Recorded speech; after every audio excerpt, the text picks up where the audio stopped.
Brought to you by the Las Cruces Sun-News. This is Straight Shooter.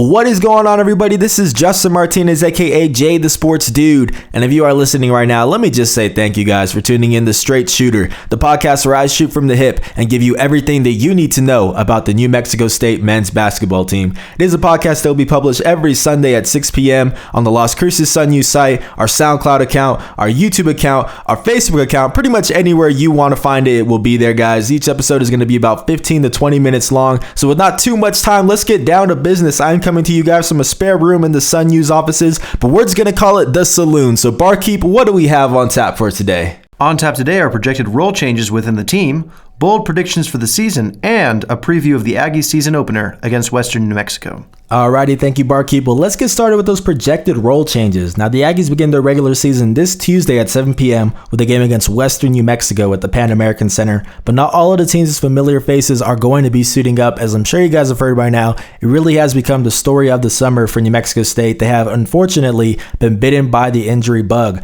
Starting point guard A.J. Harris is out until early December with a fractured finger on his non-shooting hand. Fellow senior Clayton Henry is out for most of non-conference play, according to head coach Chris Jans, with the torn ligament in his thumb that is on his shooting hand. And recent transfer Wilfred Lakai is out for the entire season with the torn meniscus. Just a lot of tough breaks for the Aggies as of late, but we're just hoping that all of those guys have not only a speedy recovery, but a proper recovery, so that way when they do come back, they can be as effective as possible. But until that happens, this is a New Mexico State team that was running pretty much a 12-man rotation last season, the deepest team in the WAC by far. That rotation is going to get cut down to about 9 or 10 guys at the start of this upcoming year, and that's going to force some bigger roles upon some of these players. The first one that comes to mind is Trevelin Queen. I think it will be a lot more prominent in the offense. Now, Queen averaged 7.8 points per game last season, but only saw 15.2 minutes per contest. He did have a breakout stretch in the postseason, though. That's the 3 WAC tournament games and the 1 NCAA tournament game against Auburn. Queen averaged 13.3 points per game, and now the Aggies are hoping that he can carry that into his senior season.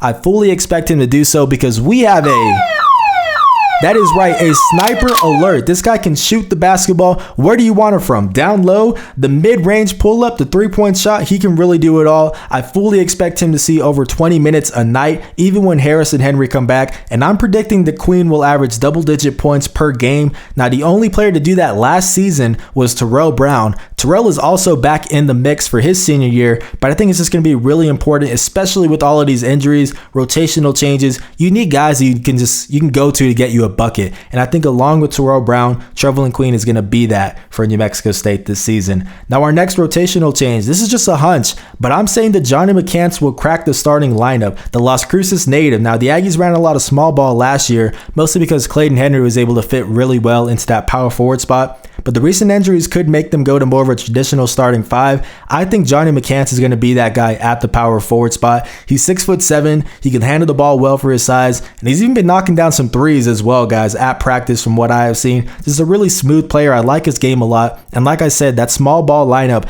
is not going to be as effective with Henry out, so McCants might be the solution. Now, this next rotational change is not a hunch of mine. This has been confirmed by the team. Jabari Rice will make the move to the point guard spot. Now, Rice only averaged 10.9 minutes per game last season, mostly because of his shooting. He only shot 32.6% from the field, but this is someone that Jans has been talking about a lot this summer, and it is someone that you guys have been talking about a lot as well, which leads us into our question of the day. It is via Twitter, at Pedro Pistolero 2 says, has Jabari been consistent at Jay the Sports Dude? He's always been a hustle guy, just needs a reliable jumper. Pedro, that's a great question. I'm not quite ready to call him a consistent shooter just yet, because that title is something that he has to earn in the regular season, I think. But I will say that his shooting form has improved from the handful of times that I've seen him this summer. I still think that he turns the ball over a bit more than you like to see, but you have to remember that he was only a redshirt freshman last season, so throw in the fact that now he's responsible for bringing the ball up the court, and you can see why there's going to be a learning curve for him. But he already has good size at the one spot because he is 6'4". He's taller than Sean Buchanan. He's taller than A.J. Harris. But I think he's just going to need to see time on the court to get a feel for that pace of the game. And once that happens, it can only go up from there, guys. But don't just take it from me. I got to talk to Jabari the other day, and here's what he said about the progress he has made this offseason. Barkeep, change the channel real quick. Yo, like I said, appreciate you taking time to talk to me. Pretty much just, I've been talking to coaches throughout the summer, and he's been mentioning you as one of the guys that has made a lot of improvements this summer. Can you kind of talk about some things that you tried to improve in your game? I tried to improve my confidence. Last year I shot 8 for 50 from 3. And so I just tried to improve my confidence, just try to get my stroke right. I was the only one that stayed here. And I was trying to get a lot of strength on me, trying to get solid, and just trying to become a better basketball player a little bit, try to mature a little bit before everybody came back. Definitely. 8 for 50 from 3 seems like you know that number pretty quickly. So is that something that you really focus on? Is that 3 specifically? Yeah. Well, I mean, but just shooting period. You know what I'm saying? I just got an all-around game, but my jumper was off, so I'm trying to get my jumper back and just trying to build my confidence so I can knock down those shots. Yeah, definitely. You mentioned the injuries with the team. How's AJ been just as a leader, or just has he given you some pointers off the bench or anything like that? Yeah, he's real good. I mean, I have to move to the 1, so he's been giving me a lot of tips. I talk to him a lot, and he's trying to, like on the sidelines when I'm watching a little bit and Sean's in, he kind of gives me pointers on where some people may be when he come off ball screens. And so like, he's a real leader.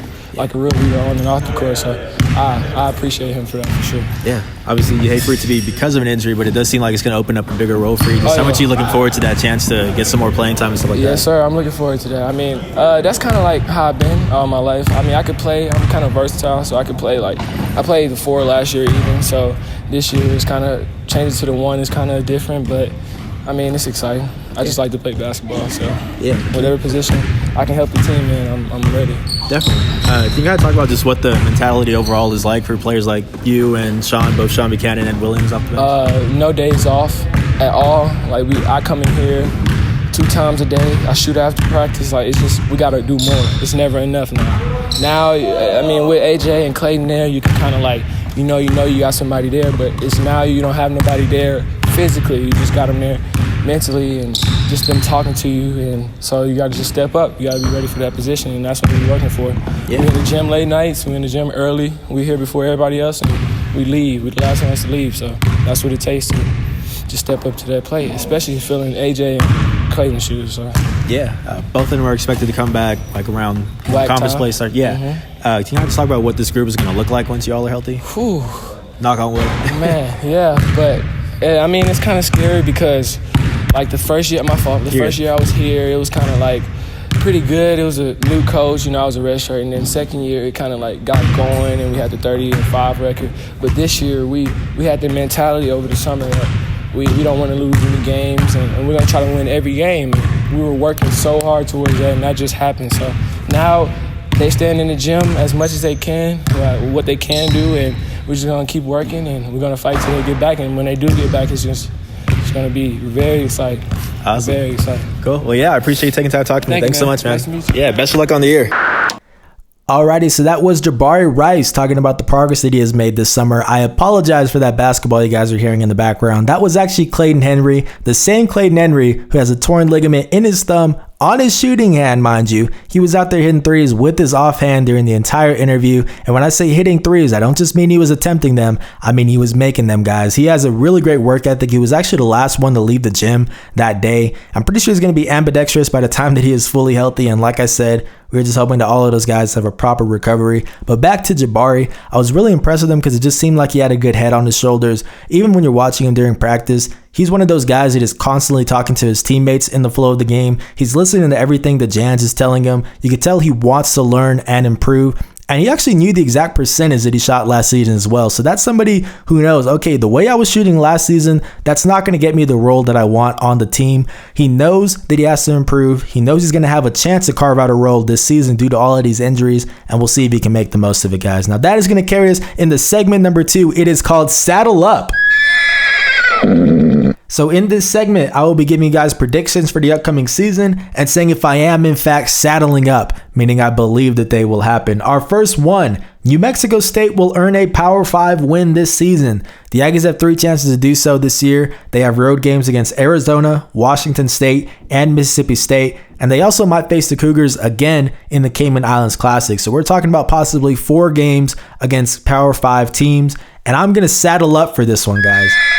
Now, I think that New Mexico State's most realistic target is Washington State because they did beat them both times last season. And even though it was only by an average of 4.5 points per game, the Cougars only returned 5 players this time around. So Robert Franks was a huge part of their offense. He averaged a team-high 21.6 points per game last season, and he has since graduated. Point guard Ahmed Ali also averaged nearly 3 assists per game. He is transferred to Hawaii. This is a Cougars team that's dealing with pretty much even more changes than the Aggies are this season in the midst of their injuries, and I expect New Mexico State to capitalize when they face off on December 7th. I know it's on the road and it's going to be a tough environment, but give me the Aggies in this one. Now, our next prediction, New Mexico State will sweep both UTEP and UNM. Oh man, you guys aren't going to like me for this one. I am not going to saddle up for this one. I know, guys. Now, New Mexico State did sweep both of its rivals last season, but the Miners and the Lobos have improved a lot this summer. Please hear me out on this one. Starting up with UTEP, they essentially have an entirely different starting five because they have all of these transfers that are now eligible to play. 4-star small forward Caden Archie from TCU is in the mix. 6'11" big man Eric Villa from Texas A&M/Fresno State is going to be a real presence in the paint.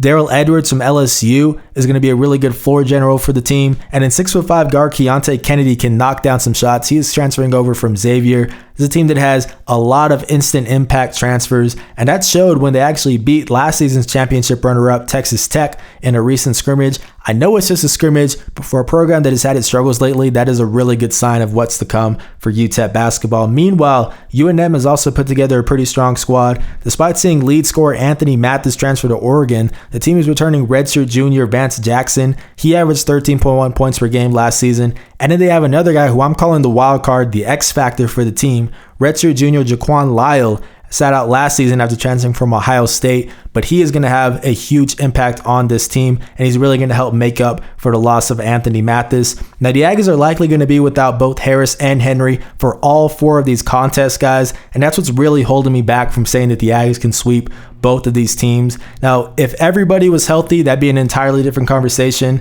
but if I had to pick one rivalry team over the other, I would probably say UTEP is the team that New Mexico State will split with this year. Our last prediction, guys, this is easily the one that you reach out to me the most about pretty much since I've gotten here. The Aggies will win an NCAA tournament game. Can I get a drum roll, please?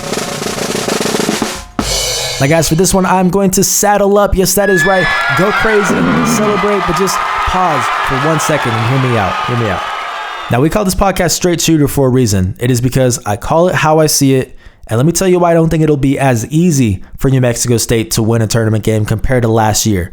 Now, the 2 most important things that a team needs for a tournament run is senior leadership and strong guard play, and the Aggies have both of that in spades. Nobody's going to argue that, and that's what's going to make them a tough out in the tournament. But my biggest concern is, what is their resume going to look like? What are the games that they can win in the regular season? They're going to help them get a good seed and a good matchup, because at the end of the day, that matchup is all that matters in the opening round. If you get out of that opening round, you never know what happens after that. But that's what gets a lot of these good teams caught up. That's what almost got Auburn caught up last year when New Mexico State almost beat them in that opening round. Now, the games that I think that New Mexico State can win in this regular season that would get a lot of attention would be Arizona, Washington State, Mississippi State. Maybe if they make a run in the Cayman Islands Classics, like those are the ones that are really going to be big for their resume. And according to these timelines that we're getting, AJ Harris isn't going to be playing for those games. Clayton Henry isn't going to be playing for those games. If they can't win those games, sure, I still expect them to win the WAC tournament. I still think they're going to get that automatic bid because I do think they're the best team in the conference. But can they get that 12 seed that they got last season? You know, if they can't, all of a sudden you're playing a 3 seed, a 4 seed. It's a taller task than facing a 5 seed. You know what I mean? But until I see one of those unfavorable matchups, I have no reason to believe that the Aggies can't win. So that's why I'm saddling up, because as I've said, they have all the ingredients for a team that can get that upset in the opening round and just keep going from there.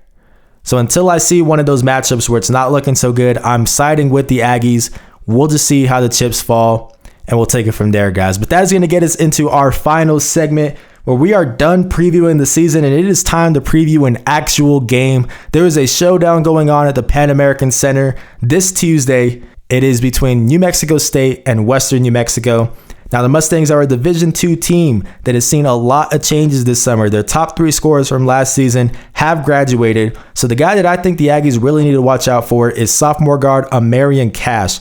Now, he's a 6'3" guard, and he averaged 7 points per game off the bench last season. But the reason why you need to watch out for this guy is because he can shoot the basketball. So he shot 19 for 36 from deep last season. That is 52.8%. That's pretty good. Those are the numbers that are really going to stand out, and that's what's really going to force the Aggies to pay some attention to this guy and prevent him from getting hot. But to me, the biggest key for New Mexico State is to apply defensive pressure. Now, the Mustangs averaged 16.7 turnovers per game last season, and I expect the Aggies to apply a lot of heat early on and get out on the fast break, get those easy points. If they can do that, this Mustangs team just does not have the offense to keep up. And that is why my prediction for this one is that New Mexico State wins 86-58. Take that to the bank, guys. And that is going to do it for our first episode of Straight Shooter. I cannot tell you how excited I am to keep this going throughout the season. Please reach out to me on Twitter at JTheSportsDude. Let me know what you're thinking. I appreciate all sorts of feedback and support, guys. It really does mean a lot. This has been Justin Martinez, aka JTheSportsDude. I'll see you guys next Sunday. I'm out.